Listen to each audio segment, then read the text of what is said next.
Chapter 16. The Samurai. Richard received the Luthier's phone call a few days later. The instrument he had seen at the top of the stairs was finished and would be picked up later that morning. He was scheduled to visit with the Luthier in the afternoon, so work on his violin could begin that evening. Richard had been grinding away at his music and had only left his hotel room a couple times. His method of practicing was to work on each note individually, then put them together bar by bar. When that was done, he worked each piece out movement by movement, forward and backward, then played the entire composition. Once he had everything memorized, he would make it music.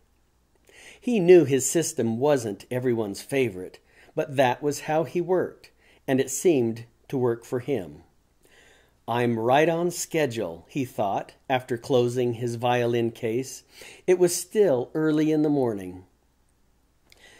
Richard thought about all that he had accomplished and figured that he could use a short break. He stopped by the gift shop to buy a more detailed map of the area and decided that he would take the long way to the violin shop, or the scenic tour, as he wanted to think of it. Instead of pushing the speed limit like he normally would, Richard slowed down and looked around. It amazed him that everything seemed different and had a peaceful glow.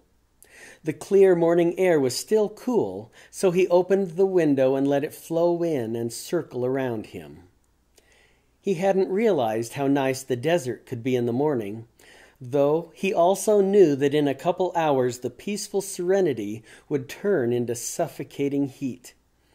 After taking a deep breath, he turned onto another old highway that would bring him around to Leeds from the other direction. The blazer wove its way through the hills, and each bend in the road brought a change of scenery. Richard continued driving until he passed over the Virgin River on a bridge.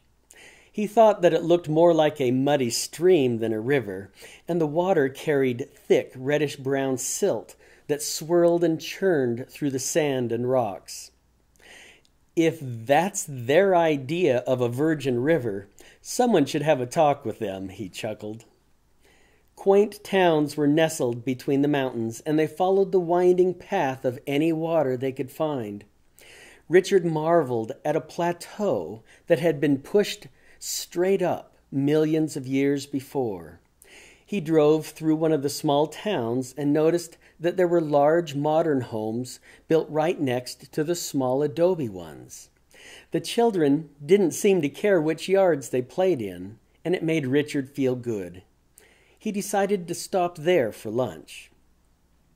It was an ordinary fast food restaurant, but when he walked out, he smiled to himself while thinking of the larger-than-normal tip he had left on the table. He must be getting to me, Richard realized as he climbed back in the blazer. Richard drove for 2 more hours before finally pulling to a stop in front of the violin shop. His watch beeped 2. Perfect, he thought. When he walked in the door, there was music coming from an old record player against the wall. Neil Diamond was singing, "Some people never see the light until the day they die." There was an extra long violin case resting on the same table Richard had placed his own on just a few days before, and he glanced at the luthier on the other side of the entry. The luthier's hair was pulled back tight and fastened in a small ponytail. His clothes were loose-fitting with a distinct Japanese flavor. Richard then noticed that one of the artifacts was standing out from the rest. A military uniform from the 12th century Japan. It was made from hundreds of finely forged steel pieces held together with tightly woven silk ribbons. The uniform of the legendary samurai. As soon as the music faded, the luthier motioned Richard toward a bench in the workshop area. "Good afternoon, Richard." "Good afternoon, Sean." Richard then realized that all the lights were on in the workshop area and some of the desks had been rearranged. "Or is it time, Luthier?" Richard asked with a smile. "It is time," replied the luthier, "though I must ask if you will excuse me when Mr. Haito arrives. His flight was delayed." "Of course," replied Richard, curious to see yet another customer. "You have already informed me what you want in a violin, Richard. It is now time to find out what you need." The luthier looked at Richard with a piercing gaze, as though he were looking deep inside.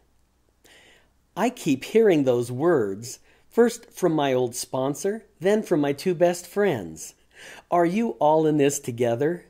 Does everyone else know something I don't?" The luthier motioned for Richard to take a seat, and his voice became profound. "Every player must find what they need before they can become a virtuoso, Richard. They must be able to enjoy the music with no compromises and no reservations, whether it is joy or sorrow, pleasure or pain, ecstasy or melancholy. The music must fulfill them. Otherwise, it is just notes. One can play at any level and be a virtuoso." Richard thought about Janet Gill, the cello player. She must be a master virtuoso, he thought, according to that definition. The luthier seemed to perceive Richard's thoughts and added, "A master virtuoso is one who can share those feelings with others." "The lady on the cello?" Richard asked. "Miss Gill plays only for herself. That is what separates you from her. You must find what you need, then share it with the audience." Richard couldn't think of anything more than what he had already told the luthier at the store, so he asked, "What do I need?" For most musicians, it is a tone in the instrument that makes them feel the way they need to. It inspires them, you might say. Some require a mellow instrument that caresses and soothes their soul, gently pushing away the cares of the world. Some require a hard, authoritative voice, like a strict school teacher keeping them in line. It drives them and makes them practice, and they only achieve their satisfaction when the piece is strictly perfected. Some want a loud, booming voice with no soul at all, because they need their instrument to literally be a slave to their ambitions, so they can take all the credit for themselves and satisfy their ego. Richard thought about all the luthier's instruments he had seen already and wondered what kind the luthier would make for him. "There are some who require something else, Richard, something more. Sometimes it has nothing to do with the instrument, something that simply fulfills them and allows them to fully enjoy the music, something that—" The door flew open, and a stocky Japanese man with stern features appeared in the doorway. He was followed by a woman and a young girl. "Haito-san, Mrs. Haito, Sarah, welcome," the luthier greeted each with a bow as they entered. "Let me introduce Richard Gaspar," the luthier announced while motioning toward Richard. "Of course we enjoy your work," Mr. Haito replied, a little too matter-of-factly for Richard's taste. "And this is my wife and my daughter." Each bowed slightly in Richard's direction. "Don't they have names?" Richard found himself wondering. "Is it finished?" Mr. Haito asked in an anxious yet regulated tone. The luthier motioned toward the case resting on the bench and smiled. Mr. Haito instantly walked over. He lifted the lid and looked down at a blood-red violin. "It is beautiful, of course," he announced while lifting it out. With no preliminary dramatics, Mr. Haito pulled out a jet-black bow with Japanese characters engraved on the frog and tightened it. He stood back with a stance of ready, aim, fire, and began playing. He warmed the violin up with Paganini's most difficult caprices, followed by a series of songs ranging from mellow to aggressive. Then he suddenly stopped. Mr. Haito turned with a brutal expression and yelled at the luthier, "It is a wonderful instrument, but you cheat me!" Richard jumped back as Mr. Haito lashed out at the luthier. He was holding the violin in a clenched fist. "Isn't this instrument as good or better than the example you played upon when you ordered?" asked the luthier while looking Mr. Haito directly in the eyes. "It is just slightly better. You charged me more than double the price, $80,000. His voice grew louder with each word. "Impossible! No one has ever paid that much for a new violin," Richard thought. He backed away another step, just in case Mr. Haito blew. Richard thought about the police officer's words and wondered if they were really true, or if this would be the first time that someone drove back down the street with a scowl on their face and maybe even a little blood on their knuckles. The tension in the room grew until it was ready to snap. "Look at the case," the luthier suggested. Mr. Haito glanced over and examined it, his eyes still tight and his jaw set firm. When he finally looked back at the luthier, his expression hadn't changed. Richard thought that the case was beautiful. Not only was it extra long and covered with black silk and gold trim, there were small, highly colored ribbons tied in a curious manner all around its edges. The top also had kanji characters overlaying a beautifully ornate Japanese garden scene, complete with mountains and streams. It was very nice and seemed appropriate, but Richard certainly didn't think that it was worth an extra $45,000. Apparently, Mr. Haito didn't either. By the look in his eyes, Mr. Haito was challenging the luthier where he stood. Just when Richard thought that he would lunge for the luthier's throat, the luthier calmly offered, "Play it with the lid open," while pointing toward the table.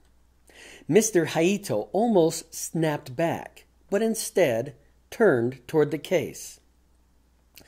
Richard then noticed two square bars running along the lid, almost hidden by the colorful ribbons. They had tapered pins running through the center of each one. Mr. Haito set the blood-red violin on the bench so he could inspect them more closely. "I believe you know how to do it," the luthier added, as Mr. Haito curiously ran his fingers along the edge of the case.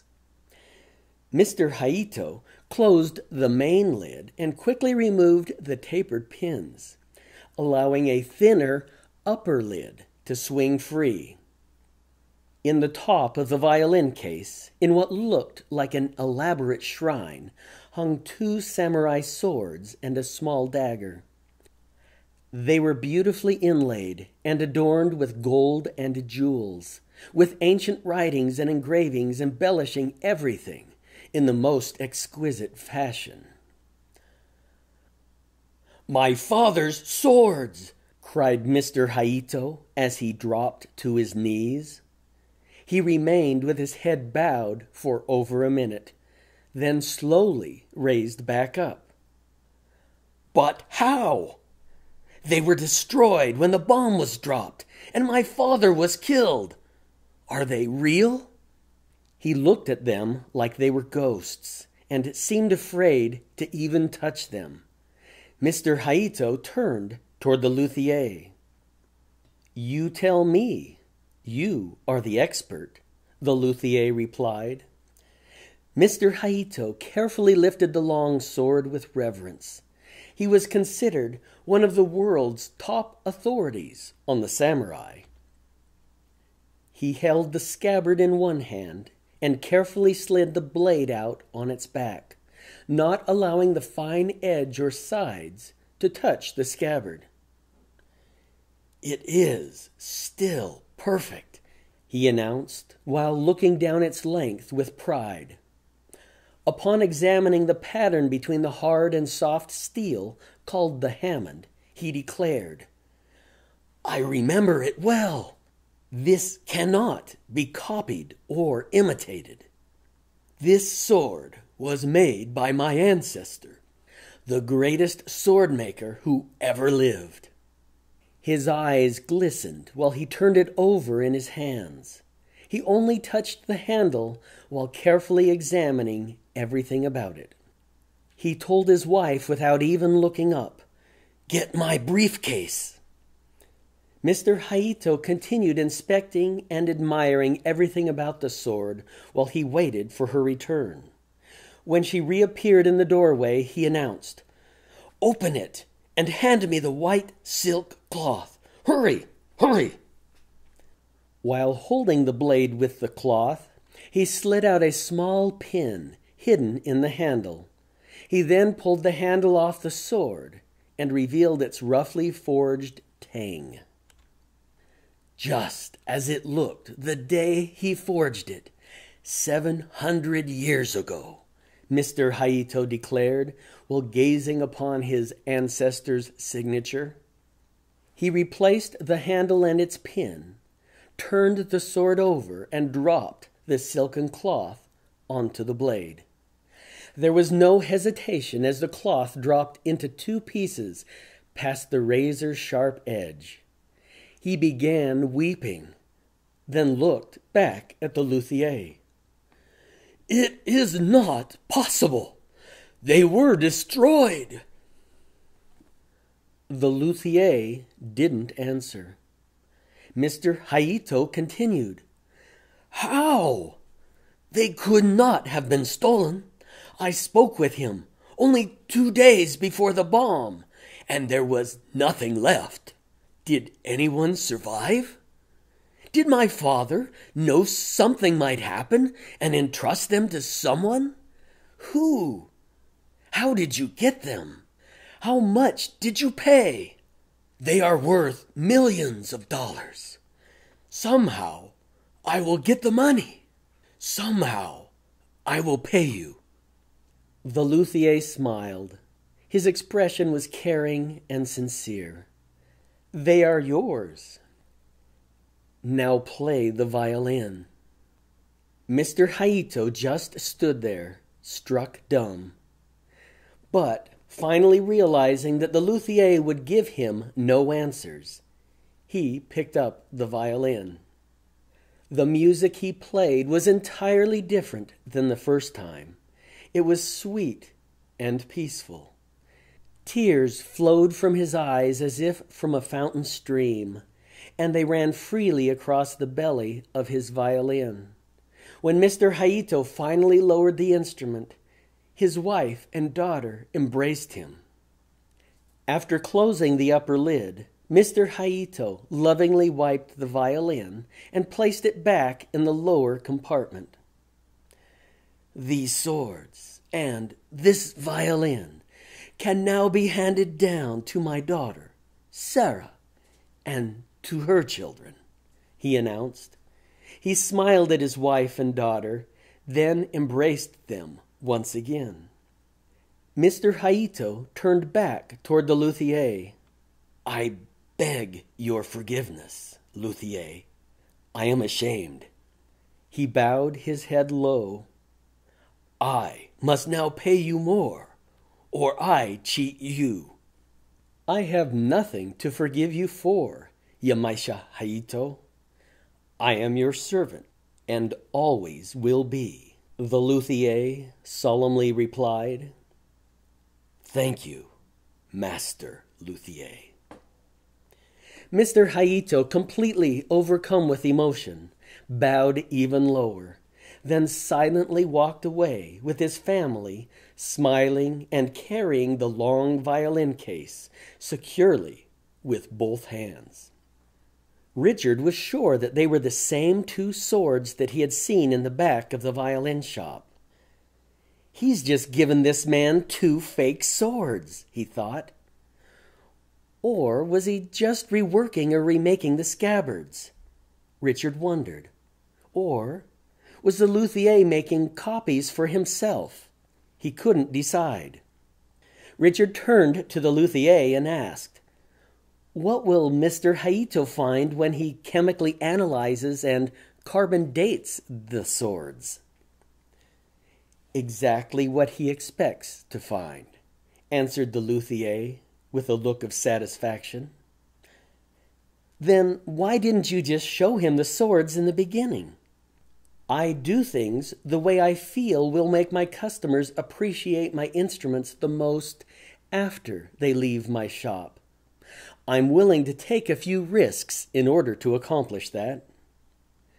Richard thought about the check the Luthier had burned just a few days before. Then the look on Mr. Haito's face as he walked out the door. Richard swallowed hard. "Will I look like that when I leave this shop?"